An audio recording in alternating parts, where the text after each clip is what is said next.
কুয়েতে বিষাক্ত মদ খেয়ে মারা যাবার ঘটনায় করা মামলায় বাংলাদেশি, নেপালি, ভারতীয় সহ ৬৭ জনকে গ্রেফতার করেছে দেশটির পুলিশ। দেশটিতে চলমান অভিযানে ১০টি অবৈধ মদ কারখানাও বন্ধ করে দিয়েছে দেশটির আইনশৃঙ্খলা বাহিনী। কুয়েত পুলিশ জানিয়েছে তারা নকল মদ সরবরাহের সাথে যুক্ত একটি চক্রের সব কার্যক্রম ভেঙে দিয়েছে। বিষাক্ত মিথানল নিজের কাছে থাকার অভিযোগে এক নেপালিকেও হাতে নাতে ধরেছে পুলিশ।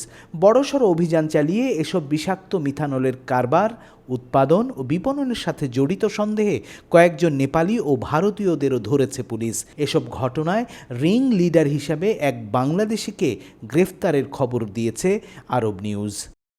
দুবাইয়ে প্রবাসী শ্রমিকদের আবাসন সংকট তীব্র হচ্ছে, কারণ নগরীতে অবৈধ পার্টিশন ও সাবলেটিংয়ের বিরুদ্ধে কঠোর অভিযানের পর ফ্ল্যাট মালিকরা তাদের এসব বাসা আর ভাড়া দিতে চাচ্ছেন না।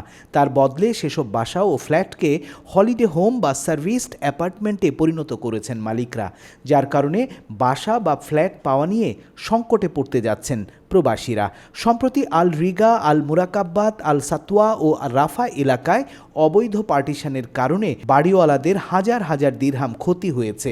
তবে এসব ফ্ল্যাট হলিডে হোম হয়ে যাবার পর বাসাবাড়ি রক্ষণাবেক্ষণ মালিকদের জন্য সহজ হয়ে গেছে, কিন্তু বিপরীতে শ্রমিকদের বাসা নিতে হচ্ছে 50% বেশি খরচ দিয়ে।